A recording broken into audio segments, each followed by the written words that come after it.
கடுமையான கோடை காலத்துக்கு பிறகு ஒரு அழகான மழைக்காலம் வந்து தானே ஆகணும். ஸோ அதுமாரி விடாமுயற்சி ஒரு கோடை காலமாக நம்ம எடுத்துக்கிட்டால் கூட குட் பேட் அக்லி ஒரு நல்ல மழைக்காலமாக இருக்கும்னு தான் நான் நம்புகிறேன். இன்னொன்று வந்து ஆதிக்க ரவிச்சந்திரனை பொறுத்தளவுக்கு ஒரு பேசிக்கலாகவே தயாரிப்பாளர் நல்லா இருக்கும்னு நினைக்கிற ஒரு கேட்டகரி. ஸோ அதனால் வந்து படங்களை வந்து முடிஞ்ச அளவுக்கு கமர்ஷியலாக பண்ணணும்னு நினைக்கிறவர் அவர். ஸோ அதனால் அஜித்துங்கிற ஒரு மாஸ் ஹீரோ கிடைச்சாருன்னா எவ்வளவு கமர்ஷியலாக பண்ணணுமோ அந்த அளவுக்கு கமர்ஷியலாக பண்ணுவார். அஜித் படத்தில் அதிகமான ஒருவேளை படம் நல்லா இருந்தாலும் அதிகமான வசூல் பெற வாய்ப்பு இருக்குது, நிறைய வாய்ப்புகள் இருக்குது. அதை தாங்க இப்போ அஜித் மாதிரி ஒரு ஹீரோட்ட ஒரு மாஸ் எலிமெண்ட்டை பார்த்து தான் உள்ளே வருவான். அது இப்படி இருக்கணும் அப்படி இருக்கணும், அவர் கையை தூக்கணும் ஒரு 50 பேர் பறக்கணும்னு நினச்சி தான் உள்ளே வருவான். நீங்கள் அங்கே வந்து அதை செய்யலைன்னா நிச்சயமாக அதை வந்து அவங்களுக்கு ஒரு பெரிய ஏமாற்றமாக இருக்கும். எல்லாமே தெரிஞ்சு தான் அழகாக அதில் பிளான் பண்ணியிருக்காரு ஆதிக்கு. நிச்சயமாக நான் ஆதிக்கு அந்த படத்தை நம்புகிறாரோ இல்லையா, நான் ரொம்ப நம்புகிறேன். குட் பேட் அக்லி டீசர் வந்தோடனே பார்த்தீங்கன்னா இட்லி கடையை நிறைய பேர் ட்ரால் பண்ணிட்டாங்கன்னா தனுஷ் அவர்கள் அஜித் அவர்களை இயக்க போகிறாரு, இட்லி கடை படத்துக்கு வந்து இது நெகட்டிவாக போகக்கூடாது அப்படிங்கிறதுனால இந்த மாதிரி ஒரு டாக் வருது. தனுஷ் தரப்பில் அதை உறுதிப்படுத்திக்கிட்டு ஆமான்னு சொன்ன பிறகு தான் நம்ம அந்த தகவலையே வெளியில் சொல்கிறோம். ஸோ அதனால் இன்னொன்று வந்து அஜித் ரசிகர்கள் ஒரு படத்தை காலி பண்ணிவிடுவாங்க, அதுக்காக இப்படி ஒரு பொருளையை கிளப்பி விட்டாங்கன்னா அந்தளவுக்கு சீப்பானவரை தனுஷ் அப்படி ஒரு பொய்யை சொல்லி வந்து இங்கே வாழ முடியாது. அஜித்தை வைத்து சங்கர் படம் பண்ணணும்னு ரொம்ப முன்னாடியே ஆசைப்பட்டார். ஆக்சுவலாக அவரு பீக்கில் இருந்தார் பார்த்தீங்களா, அந்த காலகட்டத்தில் அஜித்திட்ட ஒரு இதே மாதிரி ஒரு சூழ்நிலையில் சங்கர் பேச முயற்சி பண்ணும்பொழுது அப்போ அஜித் சொன்னாராம், சார் நீங்கள் வந்து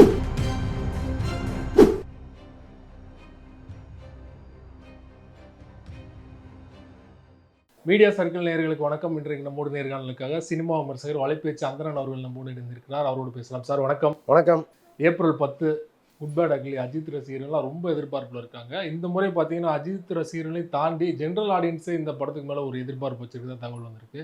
குறிப்பாக தொடர்ச்சியாக பல அப்டேட்டுகள் பல ஃபோட்டோஸ் வந்திருக்கு. நேற்று பார்த்தீங்கன்னா இசையமைப்பாளர் ஜிவி பிரகாஷ் வந்து கொளுத்துறோம் மாமா அப்படின்னு சொல்லிட்டு ஃபஸ்ட் சிங்கிள் வரப்போகுது, ஓஜி சம்பவம் அப்படிலாம் போட்டிருக்காரு. எப்படி சார் பார்க்குறீங்க? இல்லை, எப்போவுமே கடுமையான கோடை காலத்துக்கு பிறகு ஒரு அழகான மழைக்காலம் வந்து தானே ஆகணும்.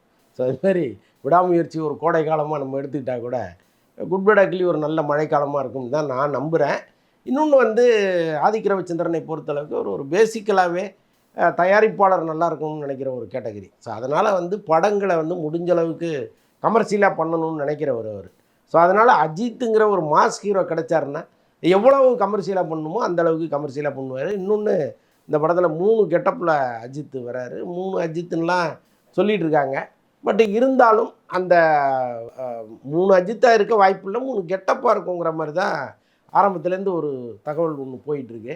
பட்டு இப்போ வரலாறுலாம் நம்ம பார்த்தோம், அஜித்துக்கு வந்து நடிப்பதற்கான ஸ்கோப்பு நிறையா உள்ள படங்கள்னு நீங்கள் கணக்கெடுத்தீங்கன்னா ரொம்ப கொஞ்சம்தான் இருக்குது. அந்த வகையில் இந்த படம் வரும்னு நான் நினைக்கிறேன். வரலாறு, வாலி, அதிலெல்லாம் வந்து இந்த வாலியிலே 2 டிஃப்ரென்ஸ் காமிப்பார் அவர், 2 கேரக்டருக்கு நடுவில்.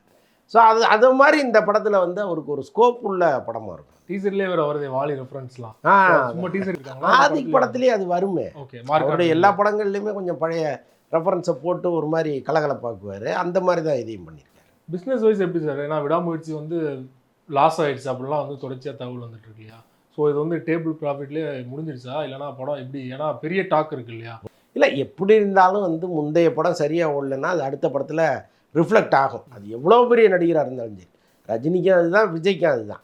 ஸோ அப்படி இருக்கும் பொழுது அஜித்துக்கு மட்டும் தனியாக வந்து அப்படி பேசின தொகையை யாரும் கொடுத்துட போகிறதில்ல. சார் அதில் லாஸு இதில் லாஸுன்னு என்னத்தையாவது ஒன்று சொல்லுவாங்க. ஆனால் இந்த படத்தை பொறுத்தளவுக்கு டிஸ்ட்ரிபியூட்டர்களுக்கே இந்த படத்தின் மீது பெரிய நம்பிக்கை இருக்குது. ஒரு அசாத்திய நம்பிக்கையை வந்து எல்லாருமே வச்சுருக்காங்க. ஸோ அதனால் வந்து ரொம்ப முரண்டு பிடிக்காமல் பண்ணிவிடுவாங்களே தவிர ஒரே அடியாக வந்து இவங்க கேட்ட காசுக்கு ஒன்று கொடுத்துருவாங்க அப்படின்லாம் நம்ம எதிர்பார்ப்பதற்கு இல்லை. அஜித் படத்தில் அதிகமான ஒருவேளை படம் நல்லா இருந்தாலும் அதிகமான வசூல் பெற வாய்ப்பு இருக்குன்னு நினைக்கிறீங்களா? நிறைய வாய்ப்புகள் இருக்குது. அதை தாங்க இப்போ அஜித் மாதிரி ஒரு ஹீரோட்ட ஒரு மாஸ் எலிமெண்ட்டை பார்த்து தான் உள்ளே வருவான். அது இப்படி இருக்கணும் அப்படி இருக்கணும், அவர் கையை தூக்கணும் ஒரு 50 பேர் பறக்கணும்னு நினச்சி தான் உள்ளே வருவான். நீங்கள் அங்கே வந்து அதை செய்யலைன்னா நிச்சயமாக அதை வந்து அவங்களுக்கு ஒரு பெரிய ஏமாற்றமாக இருக்கும். எல்லாமே தெரிஞ்சு தான் அழகாக அதில் பிளான் பண்ணியிருக்காரு ஆதிக்கு. நிச்சயமாக நான் ஆதிக்கு அந்த படத்தை நம்புகிறாரோ இல்லையா, நான் ரொம்ப நம்புகிறேன். ஓகே. ஜிவி பிரகாஷ் இந்த அளவுக்கு எக்ஸைட் ஆகி பார்த்ததில்ல. நான் பல படங்கள் பண்ணியிருந்தாலுமே வந்து தொடர்ச்சியாக நிறைய அப்டேட் அவரே கொடுத்துட்டு இருக்காரு இல்லையா? அந்த படத்தை பார்க்கும்போது ஒரு உற்சாகம் ஒன்று வரும்ல. இப்போ நீங்கள் பேக்ரவுண்ட் மியூசிக்லாம் பண்ணும்பொழுது அந்த படத்தை பார்த்துட்டே தானே பண்ணுவாங்க. அப்போ வந்து சில மொமெண்ட்ஸ் வந்து அவங்கள ரொம்ப கலகலப்பாக ஆக்கும்.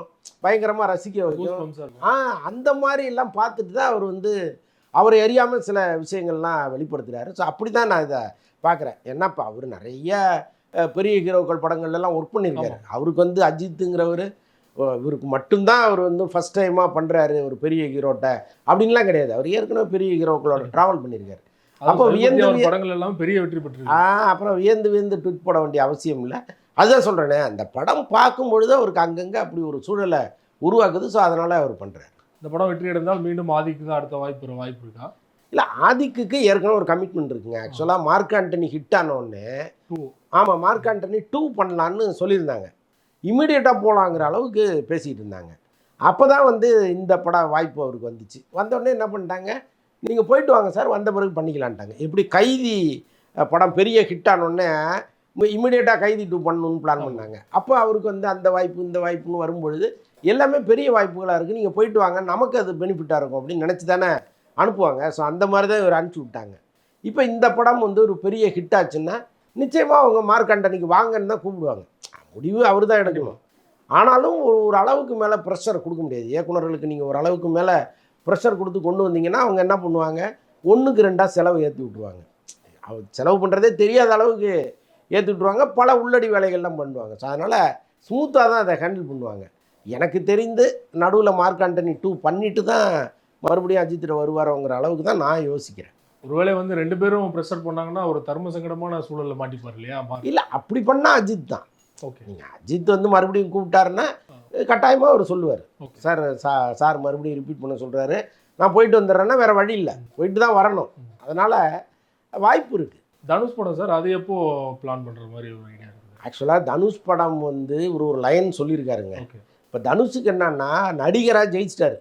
நடிகராக எவ்வளவு எல்லைக்கு போகணுமோ அவ்வளோ எல்லைக்கு அவர் போயிட்டார். இனிமேல் அங்கே போய் அவர் பெருசாக சாதிக்க வேண்டிய அவசியம் இல்லை. ஆனால் டைரக்ஷனில் அவர் ஒரு பெரிய கமர்ஷியல் டைரக்டருங்கிற ஒரு பேர் எடுக்கணும்னு அவர் நினைக்கிறார். இன்னொன்று அவருடைய எப்படி விதவிதமாக ஜானரில் நடித்தாரோ அதேமாதிரி விதவிதமாக படங்கள் எடுக்கிறார். இப்போ நீக்குங்கிற ஒரு படம் ஒன்று எடுத்தார்.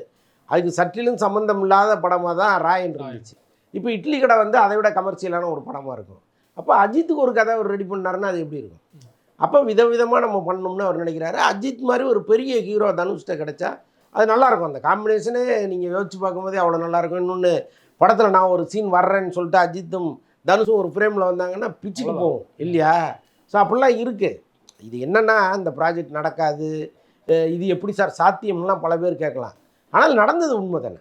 அவர் ஃபோன் பண்ணி பேசி அவர் லைன் சொல்லி அதை அஜித்துக்கு பிடிச்சி போய் நீங்கள் டெவலப் பண்ணுங்கன்னு சொன்னதெல்லாம் உண்மை தான். நான் அடுத்த மாதம் வந்து கதை கேட்குறேன்னு சொல்லியிருக்காரு. இப்போ ஆக்சுவலாக ஏப்ரலில் வந்து கதை கேட்டாங்கன்னா அந்த படத்தை எப்போ பண்ணுறதுன்னு அவங்க டிசைட் பண்ணுவாங்க. ஒரு பக்கம் அஜித் வந்து இல்லை நான் ஆதிக்க முடிச்சுட்டு வரேன்னு சொன்னார்னா ஓகே, இல்லை தனுஷுக்கு நிறைய லைனப் இருக்குது, எல்லா லைனப்பையும் ஒதுக்கி வச்சுட்டு கூட வரலாம். இப்போ என்னைக்கோ வாங்கின அட்வான்ஸு, இப்போ குபேரன் படத்துக்கெல்லாம் குபேரா படம் பண்ணார், என்னைக்கோ வாங்கின அட்வான்ஸு பல படங்களை தள்ளி தள்ளி தள்ளி தள்ளி போட்டு ஒரு கட்டத்தில் அவருக்கு நெருக்கடி கொடுக்கும்போது தான் அவர் டேட்டு கொடுக்குறாரு. அப்போ அஜித் வந்து அவருக்கு டேட்டு கொடுத்துட்டாருன்னா இப்போ இருக்கிற கமிட்மெண்ட்டை தள்ளி வச்சுட்டு வரப்போகிறாரு. இதில் என்ன இருக்குது, சினிமா தானே, ஏதோ கவர்மெண்ட் ஜிஓவா இல்லைங்க போட்டாச்சு மாற்ற முடியாது அப்படின்னு சொல்கிறதுக்கு இந்த டைரக்டர் முடிவு அஜித் எடுக்கிறது தான். முடிவு அஜித்தும் தனுஷும் சேர்ந்து எடுக்கிறது தான். இப்போ தனுஷுக்கு நிறைய கமிட்மெண்ட் இருக்குது, யாருமே என்னை விட மாட்டேங்கிறாங்க, இந்த படத்தை முடிச்சுட்டு தான் நீ போகணும்னு சொல்கிறாங்க அப்படின்னா கூட அதை ஓவர்லுக் பண்ணிட்டு வர்ற அளவுக்கு அவர் தைரியம் உள்ளவர் தான். ஸோ அப்போ அஜித் கிடைக்கிறாருன்னா அவர் வந்துடுவார். அதுதான் இப்போ இருக்கிற சுச்சுவேஷன். இடையில ரேஸ் வேறு இருக்குது இல்லையா, மார்ச் மாதம் படத்தை முடிக்கணும். இல்லை, அவரை பொறுத்தளவுக்கு வருஷத்துக்கு ஒரு படம் இப்போ ரேஸ் இருக்கிற வரைக்கும். இப்போ மார்ச்சில் கதை, ஏப்ரலில் கதை கேட்டு போகிறாருன்னு வைங்க, திரும்ப வந்து ஒரு 5 மாதம் அவர் ஒதுக்குறாரு. ரேஸுக்கு போகிறதுக்கு முன்னாடி ஒரு 5 மாதம் ஒதுக்குறாரு. அந்த 5 மாதத்தில் இந்த படத்தை முடிச்சு கொடுத்துட்டு அவர் போயிடுவார். அவ்வளோதான் சார். இந்த குட் பேட் அக்லி டீசர் வந்தோடனே பார்த்தீங்கன்னா இட்லி கடையை நிறைய பேர் ட்ரால் பண்ணிட்டு தான், குறிப்பாக அஜித் ரசிகர்கள் இட்லி குண்டாருக்கு மாலை போடுற மாதிரிலாம். அதற்கப்புறம் தான் இந்த மாதிரி டாக் வருது, தனுஷ் அவர்கள் அஜித் அவர்களை இயக்க போகிறாரு, இட்லி கடை படத்துக்கு வந்து இது நெகட்டிவாக போகக்கூடாது அப்படிங்கிறதுனால இந்த மாதிரி ஒரு டாக் வருது அப்படி நிறைய பேர் வந்து இது மறுத்திருக்காங்க இல்லையா? அப்படி ஒரு டாக்கே பேர் இல்லை, தனுஷ் எப்படி அஜித்தை இயக்குவார் அப்படிங்கிற மாதிரி பேசிகிட்டு இருக்காங்க இல்லையா? என்ன சார்? இல்லை, அதுதான் நமக்கு ரொம்ப வேடிக்கையாக இருக்குது. இப்போ நம்ம தான் இந்த தகவலை சொன்னோம், தனுஷ் வந்து அஜித்துக்கிட்ட கதை சொல்லியிருக்கிறாருங்கிற தகவலை நம்ம தான் சொன்னோம். அது புறப்போக்கில் நம்ம சொல்லலை. அது தனுஷ் தரப்பில் அதை உறுதிப்படுத்திக்கிட்டு ஆமான்னு சொன்ன பிறகு தான் நம்ம இந்த தகவலையே வெளியில் சொல்கிறோம். ஸோ அதனால் இன்னொன்று வந்து அஜித் ரசிகர்கள் ஒரு படத்தை காலி பண்ணிவிடுவாங்க, அதுக்காக இப்படி ஒரு பொருளையை கிளப்பி விட்டாங்கன்னா அந்தளவுக்கு சீப்பானவரை தனுஷ்.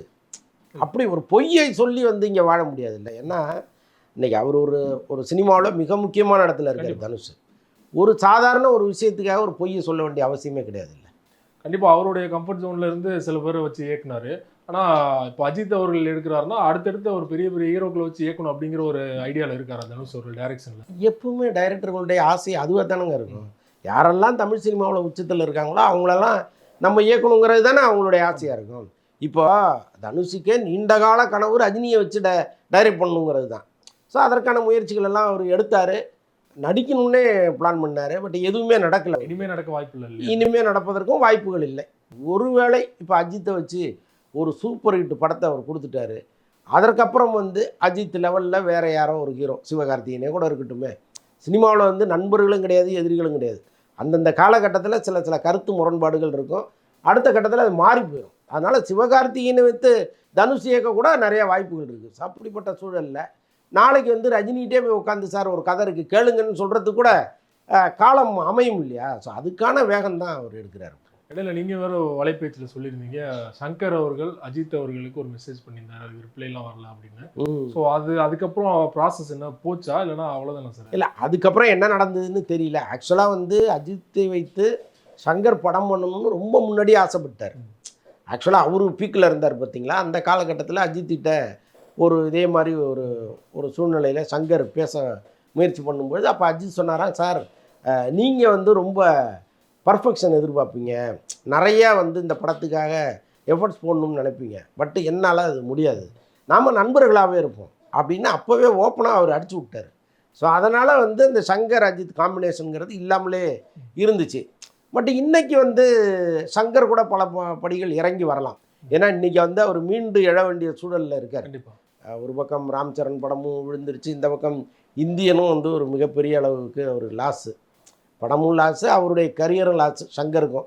ஸோ இப்படிப்பட்ட சூழலில் யாராவது ஒருத்தர் அஜித் மாதிரி ஒருத்தர் கை கொடுத்தா மீண்டும் வந்து அந்த குதிரை வேகத்தோடு ஓடலான்னு அவர் நினைக்கிறாரு. பட் அஜித் வந்து அவர் மனசில் நினைக்கணும்ல. இந்தியன் 3 ஓடிடி தானே சார், அது கன்ஃபார்ம் ஆயிடுச்சா? இல்லை, அது இன்னும் அது ஆக்சுவலாக வந்து ரெட் ஜெயண்ட் கையில் எடுத்துட்டாங்க. அது ஓகே. இப்போ அவங்க கமல்கிட்டையும் சங்கர்கிட்டையும் தொடர்ந்து பேசிகிட்டு இருக்காங்க. இன்னொன்று வந்து இப்போ லைக்கா ஆல்மோஸ்ட் அதுலேருந்து வெளியேறிட்டாங்க. ஸோ அதனால் வந்து ரெட் ஜெயண்ட் தான் பண்ண போகிறாங்க. ஆனால் ஏற்கனவே எடுத்த வரைக்கும் பாதி பட்ஜெட் அவங்க தான் பண்ணியிருப்பாங்க இல்லையா? ஆமாம்மா, அவங்க நிறைய இன்வெஸ்ட் பண்ணியிருக்காங்க அதில். ஸோ அதனால் வந்து இன்வெஸ்ட் பண்ண தொகையை எடுக்கணுங்கிறதுக்காகவே அவங்க அதுக்குள்ளே இறங்குறாங்க. அப்போ சங்கருக்கு இந்தியன் 3க்கான சம்பளம்னு ஒன்று கொடுக்க வேண்டியது இருக்குது, கமலுக்கு இந்தியன் 3க்கான சம்பளம் கொடுக்க வேண்டியது இருக்குது. அது இல்லாமல் ஒரு சாங் ஒன்று, அந்த சாங்கே 15 கோடிக்கு பட்ஜெட்லாம் முன்னே போட்டாங்க. இப்போ அதுக்கு வாய்ப்பு இல்லை. இப்போ அந்த சாங்கே வேணாங்கிற முடிவுகள்லாம் வந்துட்டாங்க.